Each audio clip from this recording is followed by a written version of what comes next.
Hey guys, it's Friday, it's Shayna, and I'm filling in for Maddie today. So this week, as you may have already figured out, we're doing a queer/lesbian version of MTV's The Girl Code, where basically a bunch of straight girls and a couple of straight guys who are apparently comedians sit down and talk about issues and topics pertaining to the female gender. The topics we borrowed from this particular episode are the friend zone, periods, and first dates. Now, we've talked a lot about first dates on this channel. If you go back and look at some of our videos, I'm sure you'll find a whole bunch that talk about first dates, and the friend zone has been covered in some of the videos from earlier this week, so I am going to focus on periods because I am weird. But you know what's not weird? Periods. You know what periods are? Totally normal, and an extremely common occurrence that approximately 50% of the population has to deal with on a monthly basis for a good 40 to 50 years. If you have a uterus, you'll most likely have a period at some point in your life.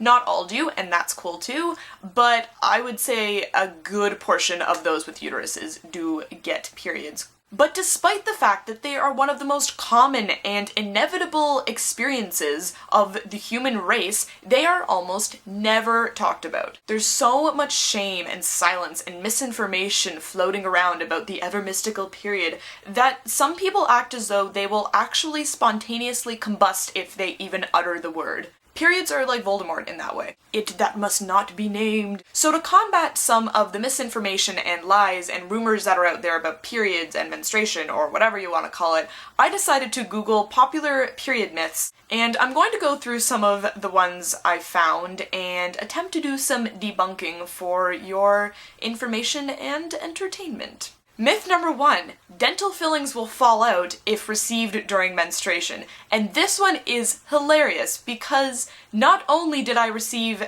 dental fillings earlier today, but I'm also on my period. And I must say, so far so good. So far they seem to have stayed in. I haven't really checked in a mirror or anything to see if they're still in, but I'm pretty sure they're still in there. So speaking with personal evidence, period myth 1 debunked. Myth number 2, if you swim while wearing a tampon, it will absorb water, you will become completely saturated, and you will sink.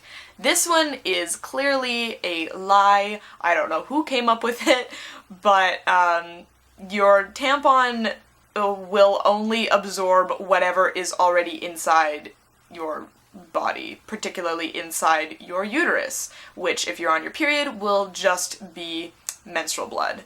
So you can wear tampons and go swimming all you want. You will most likely live unless you can't swim.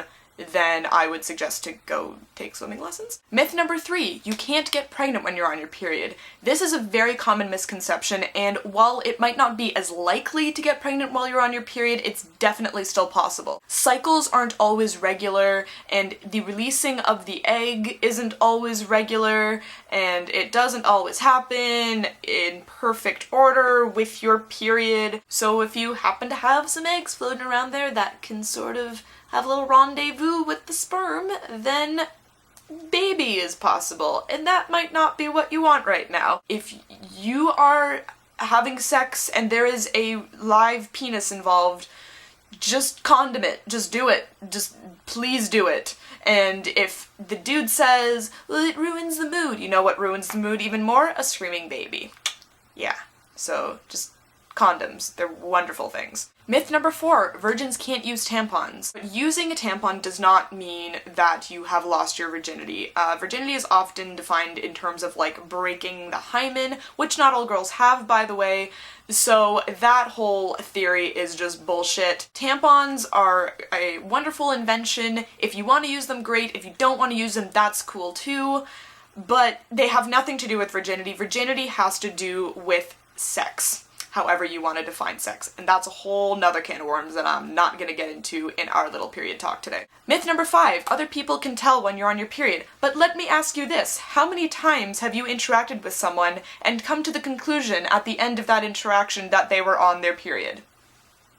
I know from my personal experience that I have never assumed that anyone was on their period. The only way I have ever known someone else is on their period is if they actually come out and tell me. And I'm pretty sure that's very true of most people, unless you are just very presumptuous and you think everybody is on their period, or you're one of those douchebaggy guys who thinks that all girls are on their period if they don't, like, agree with them or something. But they're just assholes and they need to shut the fuck up. Moral of the story is, people can't tell when you're on your period. You can't tell when other people are on their period. It's not a thing.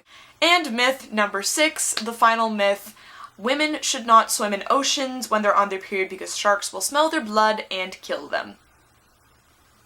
No. Just no. So that's my video for this week. I hope you enjoyed our little period chat, and I will hopefully talk to you guys again sometime soon in the near future. Have a good weekend, guys. Bye!